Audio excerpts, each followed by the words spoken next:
আমরা 9-10 মানে 9 নতুন নিয়মের যে বইটা সেই সিলেবাসের আমরা একটা প্যাসেজ পড়ব, সেটা হলো বন্যপ্রাণী নিয়ে। পেজ নাম্বার দেখি।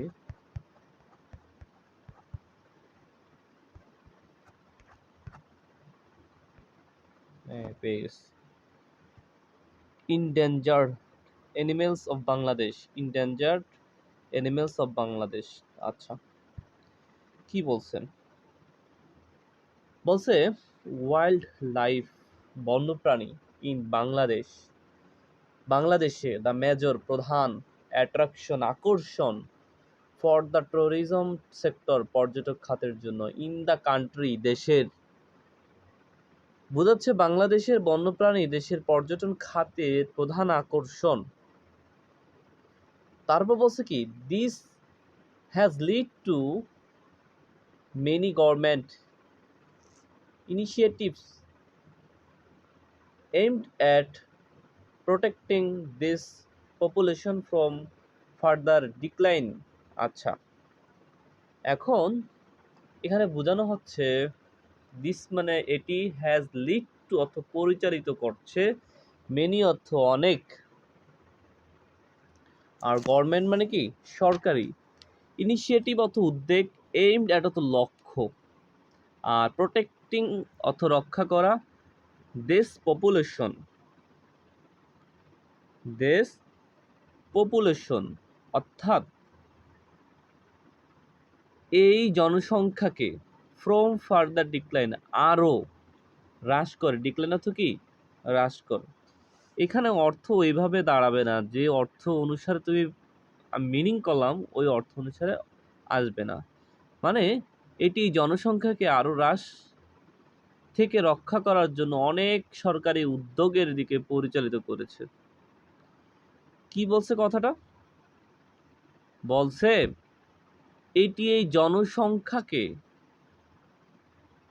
আরও হ্রাস থেকে রক্ষা করার জন্য অনেক সরকারি উদ্যোগের দিকে পরিচালিত হচ্ছে।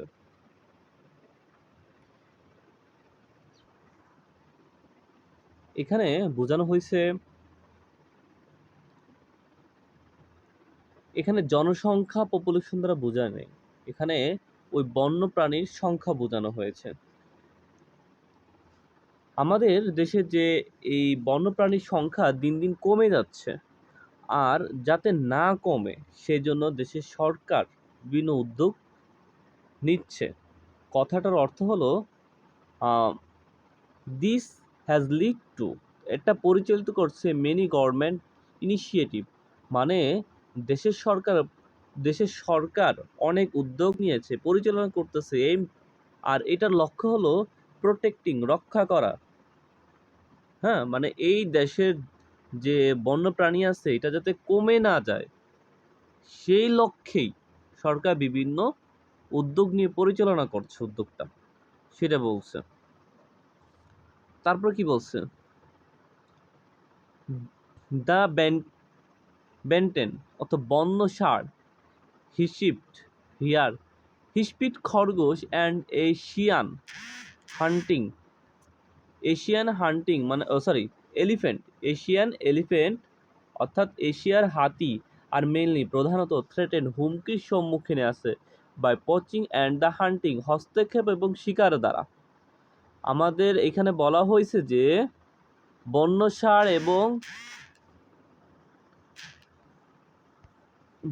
ষাঁড় এবং হিসপিট খরগোশ এবং এশিয়ান যে হাতিটা, এরা প্রধানত হুমকির সম্মুখে আছে কি হস্তক্ষেপ ও শিকার দ্বারা।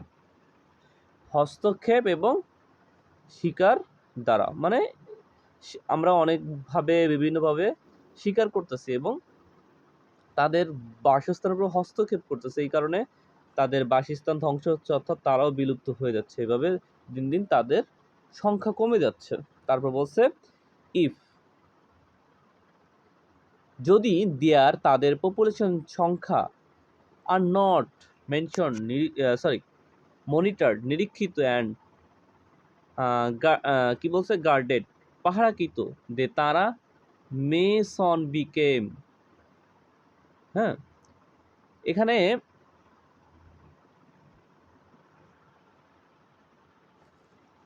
এখানে বোঝানো হয়েছে যে ইফ যদি দেয়ার তাদের পপুলেশন তাদের সংখ্যা নট মনিটর মানে মনিটর অর্থাৎ কি পরিচালনা করা হয়, দেখাশোনা না করা হয়, অ্যান্ড গার্ডেড পাহারা যদি না দেওয়া হয়, দে আর সুন দে মে সুন তারা হতে পারে শীঘ্রই বিকাম হতে পারে এক্সনেক্ট বিলুপ্ত হয়ে যেতে পারে।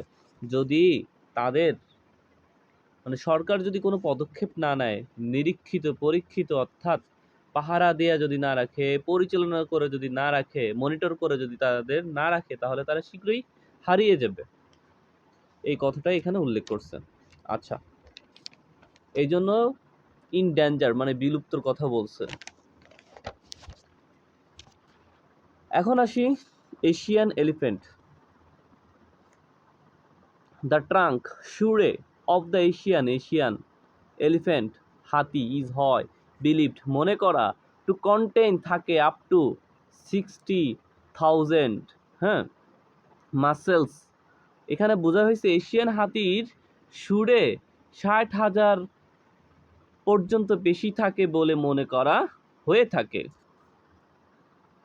ইট ইজ ইউজড এটা ব্যবহৃত হয় বাই দ্য এলিফ্যান্ট এটা ব্যবহৃত হয়ে থাকে হ্যাঁ হাতি ফর জন্য, ডাস্টিং ধূলিকণার, তারপর ব্রেথিং শ্বাস প্রশ্বাসের, ফিডিং খাওয়ানোর, ওয়াশিং ধোয়ার, অ্যান্ড গ্রাসপিং আঁকড়ে ধরার, এবং আদার ফাংশন অন্যান্য কাজের মধ্যে। এখন একত্রে বলা যায় এশিয়ান হাতির সুরে 60,000 বেশি মাংস পেশি আছে, 60,000 পর্যন্ত পেশি থাকে বলে মনে করা হয়। হ্যাঁ, এটি হাতি দ্বারা ধূলিকণা হ্যাঁ মানে এটি হাতি কি করে ধূলিকণা শ্বাস প্রশ্বাস খাওয়ানো ধোয়া অন্যান্য কাজের মধ্যে আঁকড়ে ধরার জন্য ব্যবহৃত হয়, মানে এই সুর দিয়ে সবকিছু করে থাকে। আচ্ছা, পরে দেখি কি বলছে। দ্য এলিফ্যান্ট হাতি হ্যাজ আছে স্মুথ মসৃণ স্কিন চামড়া, গ্রে ধূসর ইন কালার রঙের, অ্যান্ড হ্যাজ এবং আছে অ্যান এভারেজ গড় ওয়েট ওজন of 2.7 tons 2.7 ton for female মহিলাদের, অ্যান্ড 4 টনস ফর মেলস পুরুষের জন্য। অর্থাৎ এখানে বলছে হাতির চামড়ার মসৃণ ধূসর রঙের এবং মহিলাদের জন্য গড় ওজন 2.7 টন এবং পুরুষদের জন্য কত 4 টন। আমি কি বুঝাইতে পারছি? মানে এদের মহিলা হাতির গড় ওজন হলো 2.7 আর পুরুষের 4 টন। তারপর বলছে Asian elephants are mainly Asian অর্থ এশিয়ান এলিফ্যান্ট মানে হাতি আর মেইনলি প্রধানত ফাউন্ড খুঁজে পাওয়া in Chittagong hills of Bangladesh, hills মানে পাহাড়, অফ বাংলাদেশ বাংলাদেশের পাহাড়ে। বোঝানো হচ্ছে এশিয়ান হাতিটা প্রধানত পাওয়া যায় চট্টগ্রামের পাহাড়ের, বাংলাদেশের চট্টগ্রাম অঞ্চলের পাহাড়ে এদের পাওয়া যায় ইন এরিয়া। হ্যাঁ, একটি এলাকা লেস কম প্রবেশাধিকার টু হিউম্যান মানুষের। হ্যাঁ, এমন একটি এলাকা যেখানে মানুষের প্রবেশাধিকার কম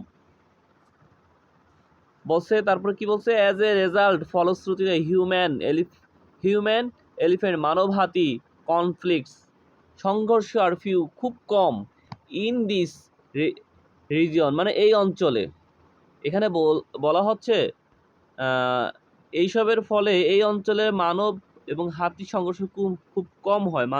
মানে যখন গ্রাম অঞ্চলের দিকে বন থাকে আর ওই বনে যদি হাতি থাকে, সে হাতি মাঝে মাঝে অ্যাটাক করে কোথায় মানুষের লোকালয়ে অ্যাটাক করে, তখন এটা একটা হাতি এবং মানুষের সাথে একটা কি সংঘর্ষ হয়ে থাকে। এই জন্য বলছে এখন এটাও কম হচ্ছে এইসবের কারণে, যেহেতু বিলুপ্ত হয়ে যাচ্ছে।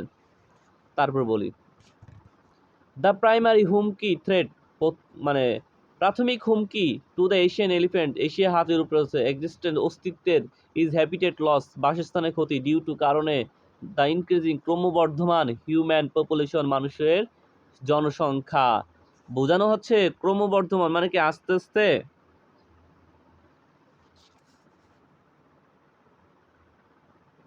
এখানে বোঝানো হচ্ছে যে আস্তে আস্তে অর্থাৎ ক্রমবর্ধমান মানুষের জনসংখ্যার কারণে এশিয়ার হাতি অস্তিত্বের প্রাথমিক হুমকি হলো বাসস্থানের ক্ষতি। মানুষ দিন দিন বৃদ্ধি পাচ্ছে, এই কারণে কি মানুষ বন জঙ্গল কেটে নিজের বাসস্থান বানাচ্ছে, আর ফলে এই সব বন্য প্রাণীর বাসস্থান কি ধ্বংস হয়ে যাচ্ছে। এই জন্য কি তোমার এটা বাসস্থানের ক্ষতির কারণে এই হাতিগুলি এখন কি অস্তিত্বহীন হয়ে যাচ্ছে।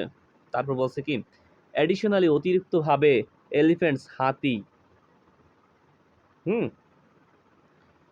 ফেস সম্মুখীন হচ্ছে পচিং থ্রেট শিকারের হুমকি হচ্ছে, অ্যাজ কারণ দে আর হান্টেড তারা শিকার হচ্ছে, ফর ইভরি হ্যাঁ মানে হাতির দাঁতের জন্য, ফুড খাদ্যের জন্য, অ্যান্ড লেদার চামড়ার জন্য। অর্থাৎ অতিরিক্তভাবে হাতির দাঁত এবং খাদ্য এবং চামড়ার জন্য শিকার হয় বলে তারা শিকারের হুমকির সম্মুখীন হয়। তার ওই একটা কথা আছে না, হাতি বাঁচলেও লাখ টাকা, মারা গেলেও লাখ টাকা। কারণ মারা গেলে কি চামড়াও বিক্রি করা যায়, সুরও বিক্রি করা যায়, দাঁতও বিক্রি করা যায়, তারপর তোমার হাড্ডিও বিক্রি করা যায়। অর্থাৎ হাতির দাঁত, খাদ্য, মানে এটা এইসবের কারণেই তোমার আজ শিকার করা হয়, শিকার করার কারণে এইসব হাতিটা কি বিলুপ্ত হয়ে যাচ্ছে। আশা করি প্যাসেজটা তোমরা বুঝতে পারছো। যদি সর্বপ্রথম এই প্যাসেজ পড়তে হলে অর্থ জানো, অর্থ জানার পরে তোমরা এটা আয়ত্ত করতে পারবে, তাছাড়া সম্ভব না। আজকের জন্য এই পর্যন্ত। আসসালামু আলাইকুম।